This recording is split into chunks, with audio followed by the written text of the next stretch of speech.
Hello, 6th graders. Welcome to our video for today, March 14th's homework. There are two tape diagrams that I want you to try to model and then solve. I'm going to look at the bottom one.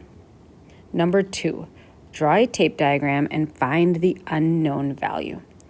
What I see on the left side is an expression, and in between the two terms, the 5/8 and the x, this means and.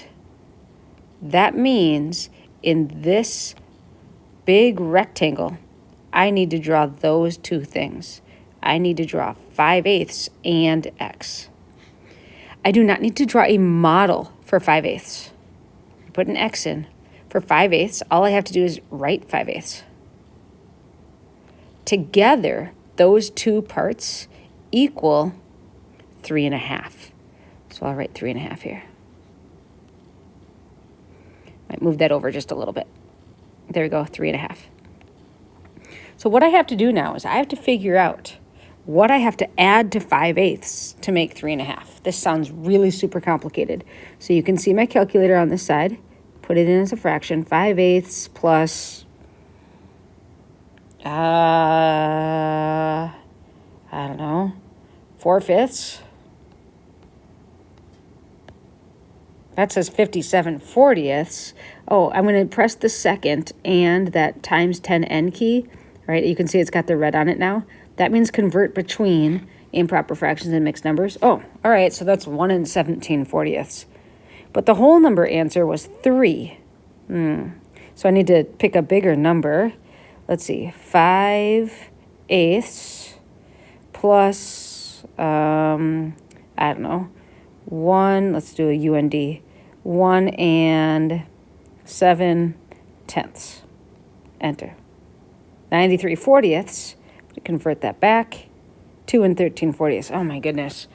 I don't know that I'm going to be able to just guess the right fraction. That seems really hard.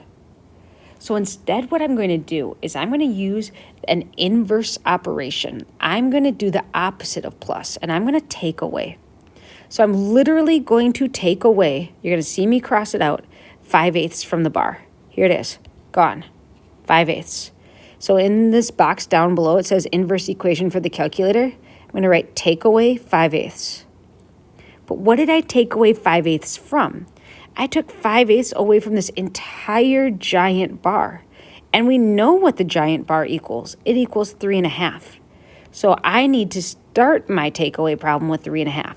I had 3.5. I'm going to take away 5/8. That will leave me with this yellow part. And you notice that in this yellow, goldy, kind of orangey, whatever color, that's x. So I'm going to write then in here equals x. Now the great thing is I can put this in my calculator. 3, oh, clear, second ND, there we go, 3 1/2. Over minus, take away, 5/8, enter. 23/8, and then I'll convert that back. 2 7/8. I never would have guessed 2 7/8, right? So this means that x is 2 7/8. But then we need to check to make sure that I didn't press any wrong buttons on my calculator. I'm pretty sure I didn't, right? But now I go back to my original equation. I'm going to get rid of some of this stuff here. And instead of x, I'm going to write 2 7/8. Then I'm going to put this part into the calculator. And if it's right, if I get 3.5, I'll know that I have the right value for x. So here we go. 5/8 plus 2 7/8. Enter. 7/2, convert, enter, 3.5. There it is. Awesome. We are supposed to get 3.5. That's what it said on your paper or on your PDF, and that's what it says on my calculator. So this is the correct answer. X does equal 2 7/8. For the top problem, you have to think about what 4x looks like inside the bar. I'm going to help you just a little bit and say that whatever 4x looks like all together it equals 6 4/10. It's a total of 6 4/10. You try this top one. We've done it, I don't know, 3 consecutive days in class, right? Think about what the coefficient, what the 4 in front might mean. Don't forget to turn this in when you finish.